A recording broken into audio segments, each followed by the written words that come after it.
Support for NPR comes from NPR stations. Other contributors include Imaginable Futures, funding programs in the U.S. with the goal of ensuring young children and their parents get the education they need to thrive. Learn more at imaginablefutures.com. This is NPR.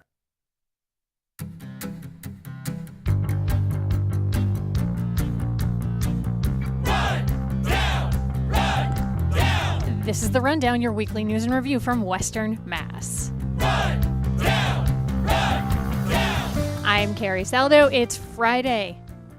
February, where are we? It's spring, March 27th, 2026, everyone. Our rundowners this week: Elizabeth Román, executive editor of NEPM News, reporter emeritus Paul Tuthill, and Matt Szafranski, editor-in-chief of Western Mass Politics and Insight. Good morning, everyone. Good morning. If you have thoughts, email the rundown at nepm.org. Coming up, our panel digs into what's going on with the job cuts at Hampden County Sheriff's Office and Springfield's efforts to claw back climate grants cut by the Trump administration. Those are going to be hitting federal court.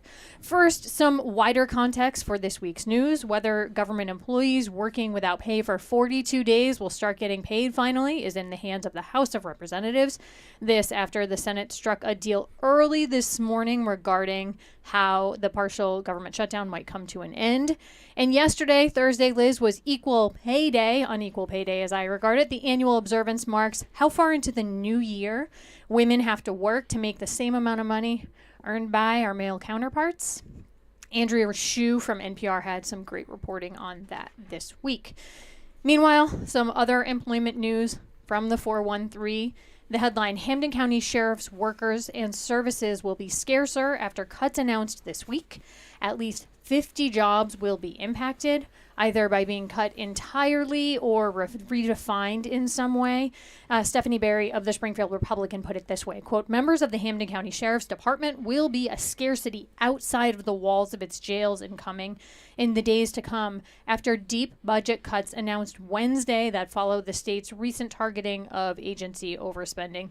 Elizabeth Román, Phil Bishop from NEPM took a look at this issue. What's top of mind here for you? Yeah, he was there. They held a press conference yesterday at the county jail, and he attended. And essentially, it's a really big loss for small programs throughout Western Massachusetts. So you're looking at Palmer, you're looking at West Springfield losing services. Springfield is losing several major services. As a Springfield resident, Forest Park is no longer going to have vehicles on site. And as someone who lives near there and walks there, it's been really nice to have a sheriff department car.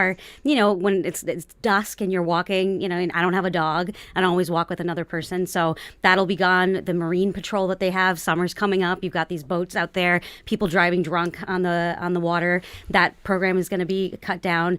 Phil was able to talk to 3 women who had jobs as analysts at that new Chicopee AI Crime Watch Center. Their positions are at risk of being cut, and they literally just started. They just opened last month. And this comes amid some very intense scrutiny from the legislative level. It stems back to last year, us talking about it here on the show. Also, Sheriff Kochi and other sheriffs were at the State House this week. Colin Young reported from the State House News Service that 9 of the 14 sheriffs in the state sat shoulder to shoulder on Tuesday at the legislature's budget writing committee and defended their work and also pledged to be partners in reforming this system. What do you make of this, Paul Tuthill? Well, this all stems, as you said, the legislature is taking a closer look at the sheriff's department's spending. Last fall, the 14 sheriffs came to the legislature and collectively asked for $160 million in supplemental funding, essentially to backfill their budgets, which they had overspent. So the legislature contacted the state inspector general, their new best friend up on Beacon Hill, who does all their dirty work for them now. And Jeff Shapiro last month put out a 62-page preliminary report. And there are a number of interesting findings in here. First of all, he found that the sheriffs don't really have budgets. They get a dollar amount, an appropriation from the state legislature in the annual state budget, which they historically overspend. It's been a long time song. Right. It's been decades. And then they come back to the legislature and they get a supplemental appropriation, which backfills everything. Now, the problem with this is that the sheriff's departments are, in essence, deficit spending. And as the Inspector General pointed out in his report, there's no statutory authority that allows sheriffs to deficit spend. So that's a big problem. The way they've been conducting this budgeting process is apparently unlawful. The other issue that Shapiro highlighted is that there is apparently a disconnect between legislative leaders and sheriffs over what the role of the sheriff is in public safety. Are they just jail keepers? Which is certainly not the case in Hampden County in particular. No, they run but a number of other programs. Yes, but what's the authorization for that statutorily? What is the authority that sheriffs have as law enforcement officers? Can they pull somebody over and write a speeding ticket? Can they do drunk driving stops? The Plymouth County Sheriff's Department, I read this week, had to discontinue a department that was going out and collecting crime scene evidence.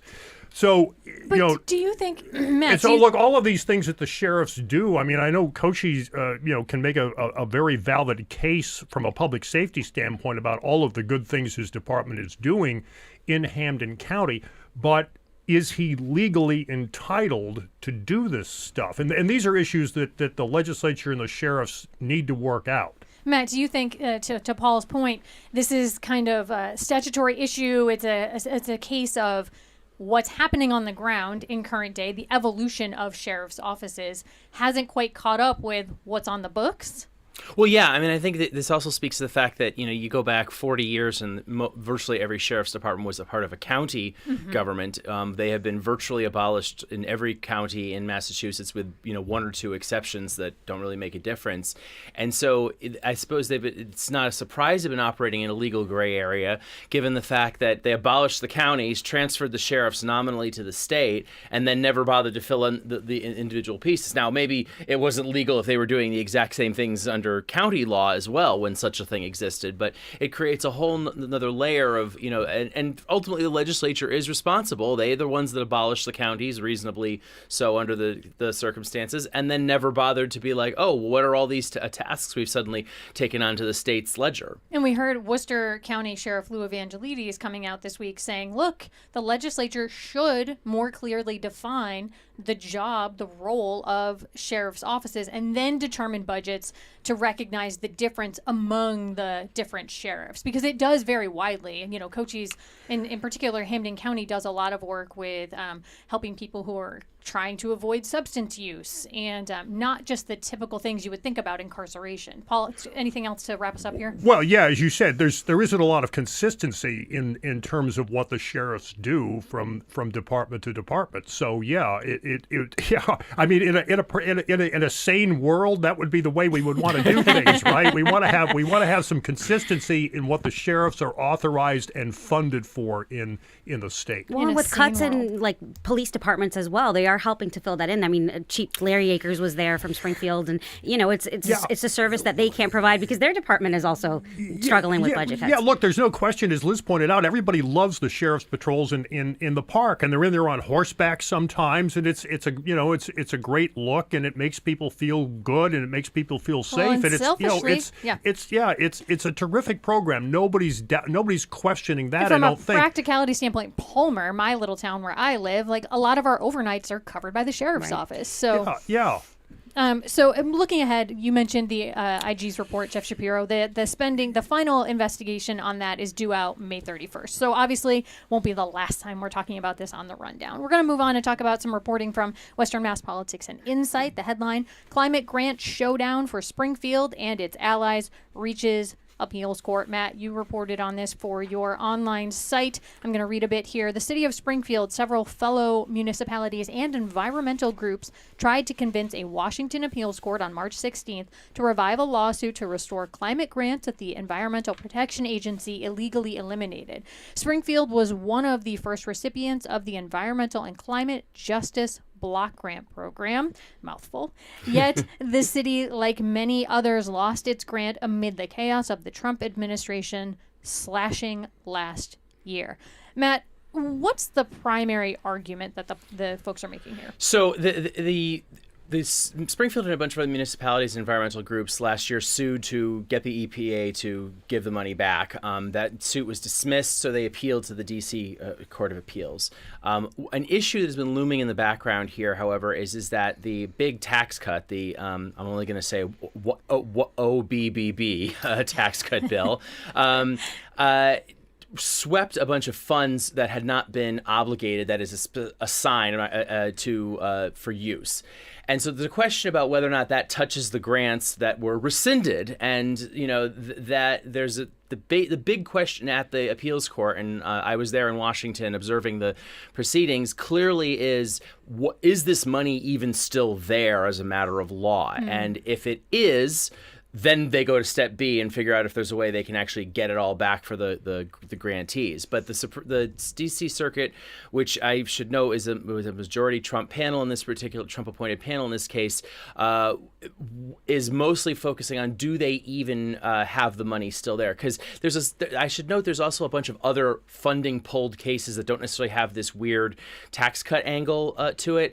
That are all going en banc. That is, all judges of the D.C. Circuit are going to be reviewing it, because it has real implications about what the executive can really do in terms of rescinding funds. And in most of these cases, there was Trump majority panels, even though the overall circuit is not Trump majority, making these decisions with huge implications for funding. What's the federal government saying for its part in this? Well, I mean, their main argument is first and foremost that when we pulled the money from places like Springfield, it automatically became eligible for what Congress did to sweep the funds to pay for the tax cut bill. That is in severe dispute because there's a process for switching money you've pulled and making it back to being used for something else, or unobligated, as they say. But they also are arguing that even if that is the case, it doesn't matter, because as the district court said, this isn't the right venue for this. You should be going to a different court to try to get this money back, because we basically broke a contract with you. This isn't an administrative procedure or other kind of claim. It's something that goes to a very specialized court. And we've seen this time and time again with the Supreme Court moving these things around. Whether this situation applies to it or not, I'm not sure. While the legal eagles sort of work to sort this out, Liz, help me put this in context for the average listener, the average person living in Springfield who are like, lawsuit, small shoot. How does this affect me? I mean, I actually went back to look at some reporting from Greta Yoakum from the Republican from when that grant was cut and what the things were that were being cut. And it's essentially services for low income and moderate income households that were going to get looked at for lead.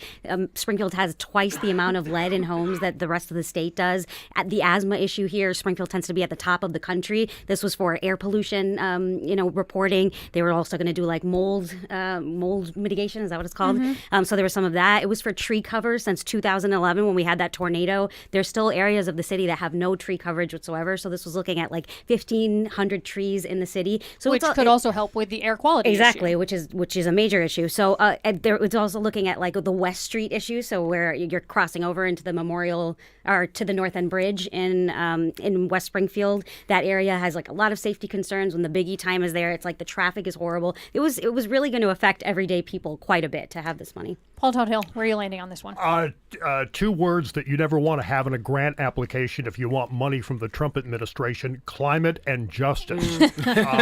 Those were obviously just automatically flagged, and the money got pulled, and now it's tied up in the legal concerns which Matt has very expertly outlined.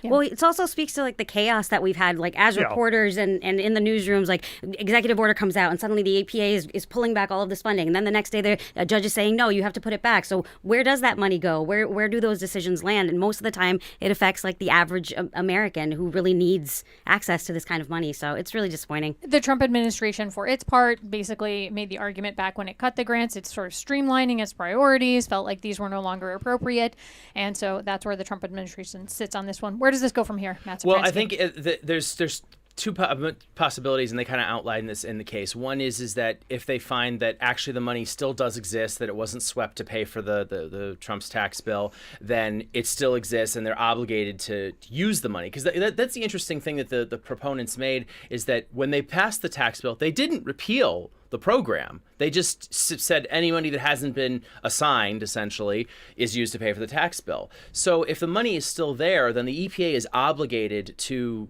spend it, and the hope would be is that a lot of the original grantees will be able to get their money back. So I mean, and then there, like I said, there is this bigger question about how the Trump administration has been playing with the spending generally. That's going to be going up in front of the full DC circuit. So if they survive that tax cut sweeping part, that case is ultimately probably going to decide where this case goes from there and whether it can go back to a district court. Folks can check it out on Western Mass Politics and Insight. All right, still ahead, our panel on lawmakers decrying inequities in a system that they alone have the authority to change, and an update on rail service in the region, including the latest on a planned train stop in Palmer, plus scoops, praise, and predictions. If you have thoughts, email therundown@nepm.org. You are listening to The Rundown on 88.5 NEPM. Stay with us.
Welcome back to The Rundown here on 88.5 NEPM. I am Carrie Saldo, joined by journalists Paul Tuthill, Matt Szafranski, and Elizabeth Román. Let's jump right back into it this morning. Headline: Mass K-12 school funding approach creating chorus of complaints. Jill Kaufman among the folks who reported on this out of NEPM this week.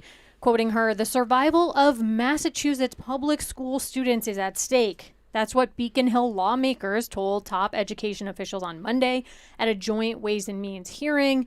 Then Sam Drysdale from the State House News Service called it this way: lawmakers from both sides of the aisle vented about the Chapter 70 school funding formula that they say is failing their school districts. He went on to say that there was this central tension of the day, a feedback loop of frustration, urgency, and responsibility as lawmakers decried inequities in a system that they alone have the authority to rewrite. The authority is in the hands of state legislatures. So what gives, Paul? Well, so the Chapter 70 funding formula was revised significantly as a result of the Student Opportunity Act of 2019. And this was the first significant increase in state local school funding since a big Education Reform Act back in the 1990s. The aim of the Student Opportunity Act was to increase funding to schools with high numbers of low-income families, non-English speakers, students with disabilities.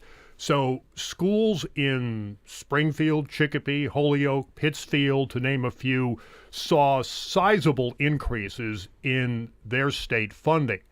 But the issue now is that many suburban and rural districts contend that the amount of money they're receiving has not kept pace with their costs. And so Now these schools are threatened with cuts and local votes on property tax cap overrides, Prop 2.5 overrides, which are apparently going to take place at record numbers across the state this spring. Hang on, I just want to bring in State Senator Jake Oliveira from Ludlow really put a fine point on what you're saying at the hearing. He talked about how Ludlow in particular is very hard hit. He pointed out that Springfield and Chicopee have seen in the last 5 years 35 and 38% increases in their Chapter 70 funding. Meanwhile, Ludlow, 6%. Yeah, the Chapter 70 funding formula is politically divisive. It's, is evidence of the fact that up until 2019, there hadn't really been a significant reform in it since the 1990s. And the issue that legislators always explained to me was you never want to be perceived as voting for something that is going to take money away from a school in your district and give it to somebody else. Feedback loop that Sam Drysdale was talking about, where they're complaining about it, but they're also not doing much about it. Well, but the solution that they came up with, the quote-unquote solution they came up with in 2019 was to increase money for everybody. So in other words, we're not taking money away from Ludlow and giving it to Springfield. We're increasing by $1.7 billion over the next 7 years money for all of the schools in Massachusetts. It's just that these schools with these particular problems that are suffering from these enormous achievement gaps that we've seen well documented, these schools are going to get more resources than the more well-off suburban schools, but the suburban schools are still going to get more money. The problem is that the increases haven't kept pace with the costs. And this is something that State Rep Todd Smola, who has who covers districts Hampden and Hampshire counties, he kind of spoke at the hearing about the perfect storm that's happening right now. You talked about it, Paul, the Proposition 2.5 overrides that we're seeing, but he also talked about the couple with this year's tough budget times, whether that's the Prop 2.5 overrides that we're seeing. And he used some sort of less than subtle words to frame all of this. We are all being hit in the face with a shovel this year because we have never seen its equal in terms of local municipalities begging us for some sort of relief. Hit in the face with a shovel is. Jill and I were talking about that. She's listening to the hearing, and she's like, "Oh, there's just so many great quotes to be used because people are really passionate about it." Then you've got like Rep. Lindsay Sabadosa saying like, "We're not going to change the statute until you guys get us a funding formula that we think is worth changing the statute for." And Desi is saying, "Well, we can't change. We can't do anything until we get a statute change." That's the state education department, right? Desi. Yeah. So it's just like a lot of back and forth, and certainly made for good radio, I would say. But I don't know how much it's helping the school districts. Matt Szafranski, what about for you? What are you watching here? Well, I mean, I think, there's also, another point that was made in that hearing is that, they are the lawmakers. Like, they don't have to wait for Desi to do everything. And I think it speaks to, I don't want to call it learned helplessness. That's not quite the right phrase. That is insulting even for the legislature. But they could make the decision themselves. They do have the resources to find out, how they can fund it, how they can change it to fix some of these problems. Maybe there's like a backstop that can help, communities that are facing a sudden surge in costs. And, I think another part of it is it probably is especially aggravating here in Western Massachusetts because the economy is not as good here. So people will feel Prop 2.5 increases more. They don't have the same economic input that provides more money to schools on a regular basis. That disparity, it makes it a lot harder for both the rural districts and even some of the suburban districts around the cities in comparison to anywhere in Metro Boston. Now, the acting Massachusetts Secretary of Education, Amy Kershaw, responded to what she was hearing from legislators, kind of saying there are two opposing things going on here. This is a strong budget for education, but then she also added this. Our districts, our families, our child care programs are struggling with energy costs and inflation costs that are unaffordable for them.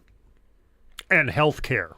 I mean, it really all comes down to the fact that I shouldn't say it's all health care, but a lot of it has to do with the cost of health care. and insurance, providing the insurance to teachers and other school That's employees. often the biggest chunk of a budget. Yeah, it's a budget buster. There's no question about it. And we know that the health costs in Massachusetts, the utility costs in Massachusetts, they're all rising way faster than the rate of inflation.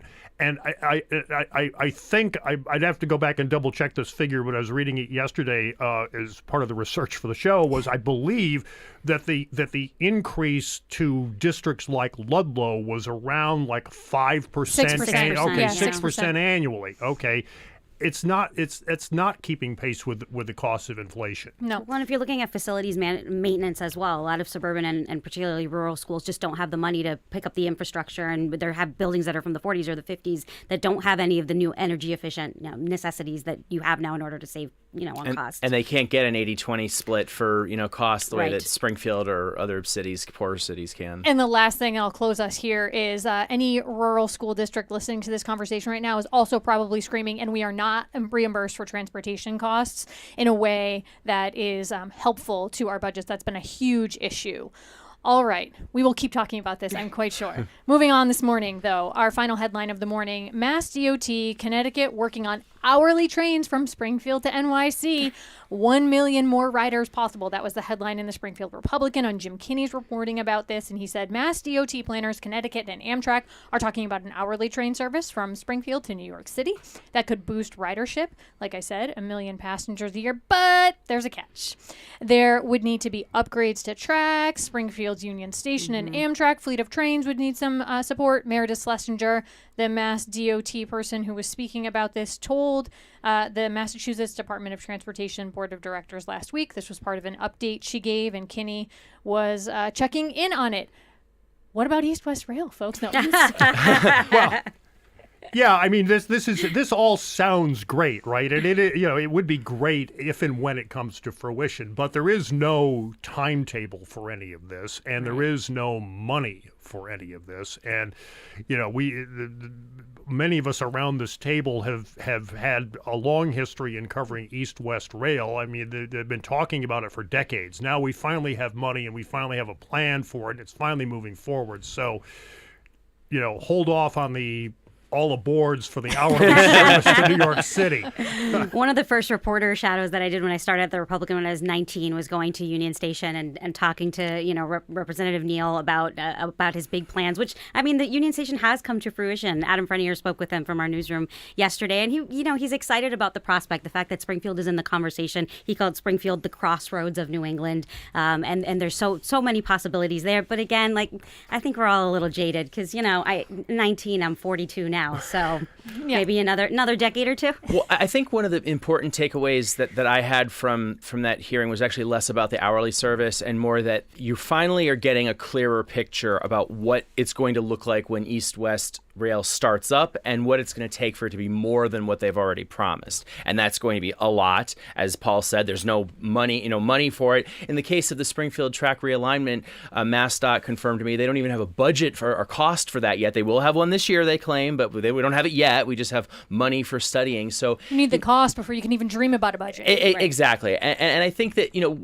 this also goes back to a term that we don't talk about as much, which is compass rail, which is what they folded East-West Rail into. That Springfield's going to become this node for service to other places. Which is that crossroads piece, too, that Congressman Neal was speaking of, because the idea is you're looking at a compass when you look down at the map and seeing all the different directions that train routes are going north-south, east-west. Exactly. I mean, I would imagine that if we have, because the thing people have to remember is that the first trains from Boston to Springfield are actually going to New Haven. They're going via Springfield, so you can connect Hartford and Worcester as well as other places. So, I mean, it's a process, and it provided some clarity that I think we haven't had for a while, but there's still so much more we need to know. And I think we also do need to ask some questions about the pace at which some of this is going, especially the parts that are funded. There are reasons why it's taking some time, but I think there could be a lot more explanation why, we're almost 4 years after they got the grant to make East-West Rail happen, and they still haven't put a shovel in the ground. Yeah.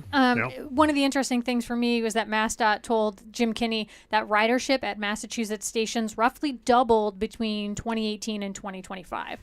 So perhaps some bolstering or a shot in the arm for these ideas to keep moving forward, if not full speed ahead. Yeah, I mean, there's no Between. question the demand is there. Now they've got to meet it with the supply. The Hartford line running between, which is both a ConnDOT and Connecticut Department of Transportation and the Amtrak program, recovered fastest of any Connecticut service after the pandemic. They're already exceeding their 2019 numbers, whereas some of the Connecticut services still struggle after the pandemic. And The with economy with gas prices I was just now, gonna like say the people want to gas ride a prices, train. exactly. If you can Yeah. get accessible transportation, that's always going to be the better option. Always loved reading a book on a train. All right, let's head on to Scoops, Praise, and Prediction portion of the show. Paul Tuthill, I'll start with you this morning. Well, I just want to highlight something that I read this week. With the arrival of the new baseball season, I can commiserate with fans who may find it confusing and expensive to follow their teams in this age of streaming. The MLB has games on Amazon Prime,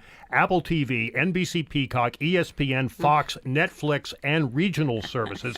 The Athletic calculated this week that it would take at least 5 subscriptions and cost just over $1,000 for fans of the New York Yankees to watch each of the team's 162 games this season. He didn't mention the Red Sox. Matt Szafranski. I'm going to praise actually to the Greenfield Recorder, which has been covering the involving First Franklin race quite extensively. I've have not been able to cover it myself as much as I would like, and it's shaping up to be a very interesting race, even if there's some people who have a stronger chance than others. Briefly, Ms. Román. Nirvani Williams and I will be at BookCon in April, so we'll be interviewing some local Western Mass authors, and we're hoping that people who are going to be out there who love books, it's a big national convention, if they're from Western Mass, hit us up. We'll interview you when we're there. Elizabeth Román, Matt Szafranski, and Paul Tuthill. Thanks so much this morning. I'm Carrie Saldo. Have a great Friday, everybody.